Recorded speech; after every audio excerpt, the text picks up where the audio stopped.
Hello everyone. Today is a climate protest, so I got delegated to give the BBC for the day. So, I studied the environmental studies, which is the study of the human and environmental relationship for the last 4 years. So, apparently, I'm an expert, but maybe not. But regardless, I thought I'd weigh in on my assessment of it and hopefully bring in some optimism.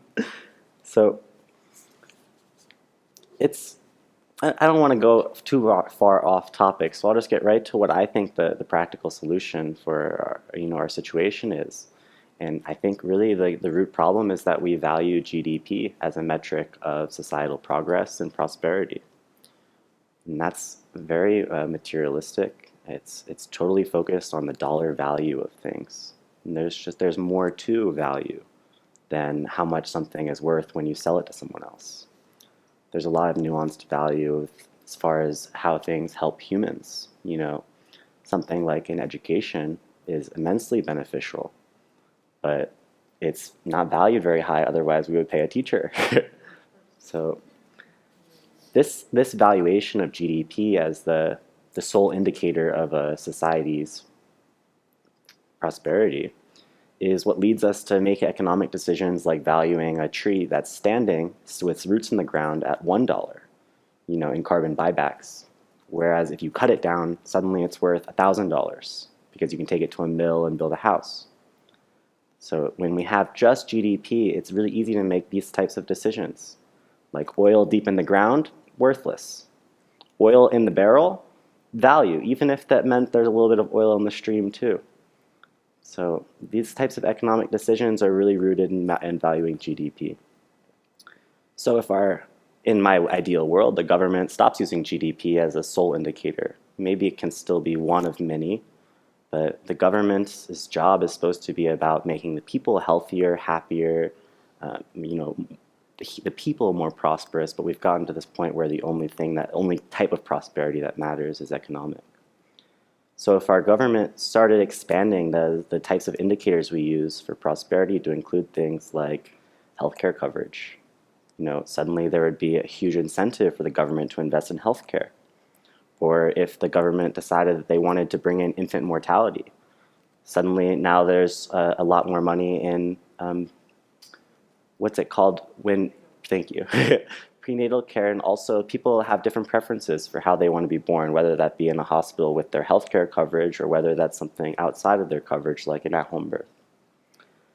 Another indicator that is what I think would be very useful is a high school graduation rate or college participation rate. It's not critical that you go to college, but even just judging how many people decide to embark on more education rather than immediately going into some sort of other field is a valuable, in my opinion, metric of what people's priorities are. So a few other metrics that can be brought in that currently are just totally overlooked.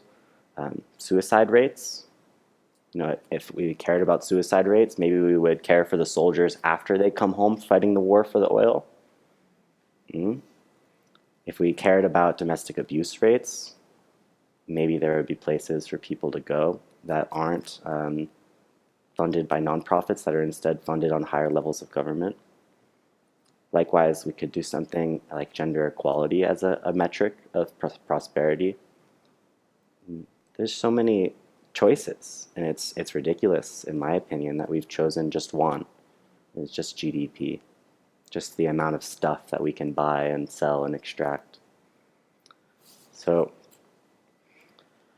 in my view, without GDP and a more expanded set of metrics, we can have a government that works for people rather than just, quite frankly, the corporate oligarchs who are, the ones who have infiltrated the lobbying system and made the government prioritize wealth over everything.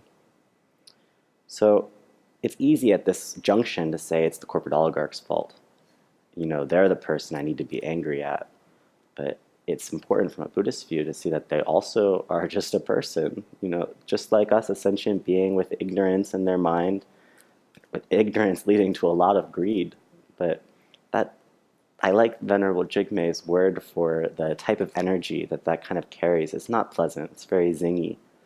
It's like, well, if I don't get more and more, then I won't be happy. And if I lose anything, then I'm definitely not going to be happy. And that's the situation that drives these people to make these types of decisions, which are, on the whole, not beneficial for our world.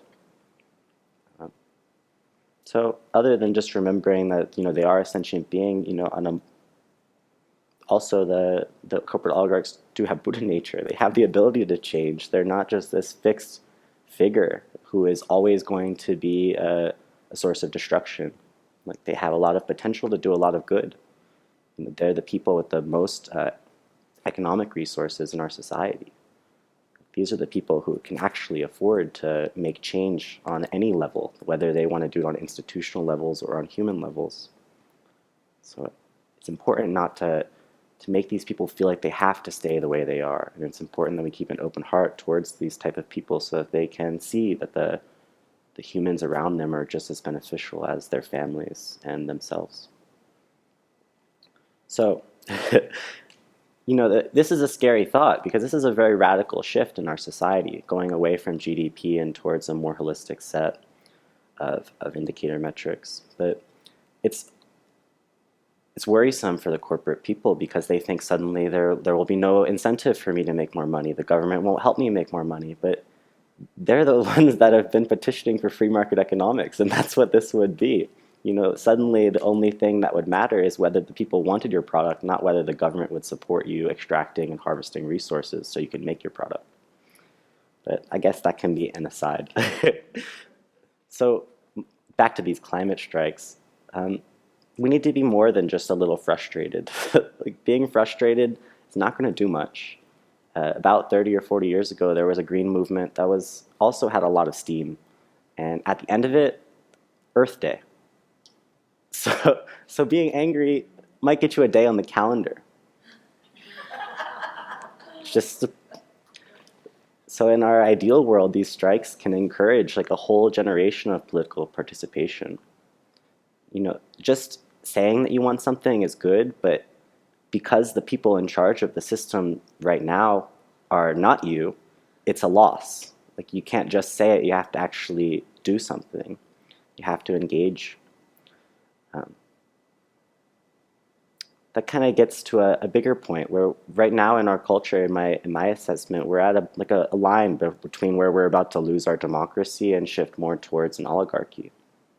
So if we want democracy, it's more than just showing up to vote. It's also becoming, whether that means becoming a governor, whether becoming a politician in some other capacity, like a congressperson, or maybe just influencing the laws from like a think tank or from a lobbyist perspective.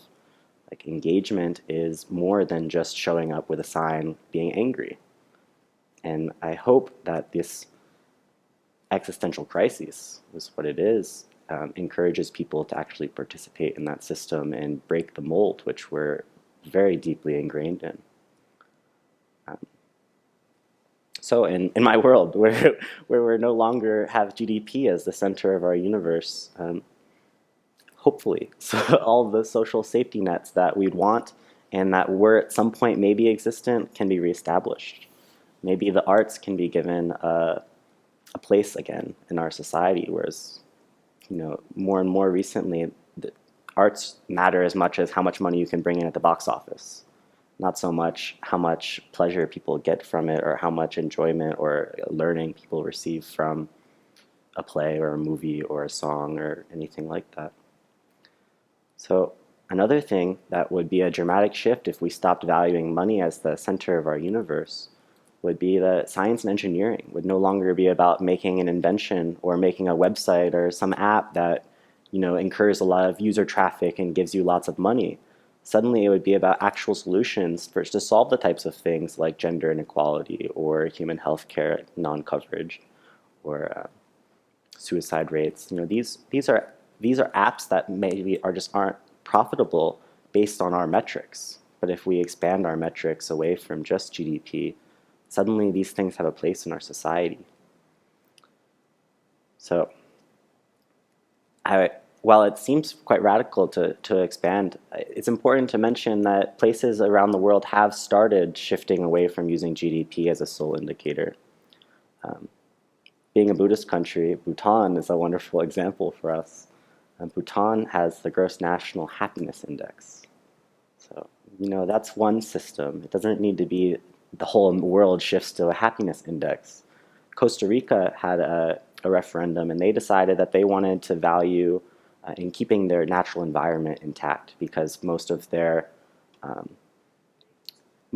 country's visitors are coming for the natural environment. So it makes no sense for them to be polluting their environment, even though it's profitable. So another place who's currently in the process of expanding their set of metrics is New Zealand. And that's going to be an exciting one because they're more of an industrialized place. New Zealand just did a really extensive study to see what metrics would be best to serve their society. So it's not like there's going to be a one-size-fits-all solution. Like, it's going to start with what metrics do we need to increase our government's role and activity in? Which ways can our government expand its priorities so that the whole of the people in our country are served? And maybe in other countries, but I'll leave foreign policy. So what I'm pointing out here is that we need to be careful not to just trade GDP for some other arbitrary metric, that we need to actually be quite wise with how we decide how we're going to move forward and what metrics we're going to use. Because as soon as we choose a new metric, the society's priorities will shift quite rapidly, and there will be a lot of change. Whether that change is good or bad is totally up to whether the metric is fitting or not. So, in my mind, to make a metric that's fitting, we should look towards something like the Dalai Lama's social, emotional, ethical learning system, seeing that can develop people's inner ethic and inner compassion, and letting that inner ethic and compassion be the driving force for the choices we make for which metrics to use. What I'm saying is, if we don't have compassion and our ethical grounding when we decide on a new set of metrics, it's going to be very easy to go off into some other arbitrary, non-beneficial metric. So having this stable platform of compassion and ethics is going to be very important.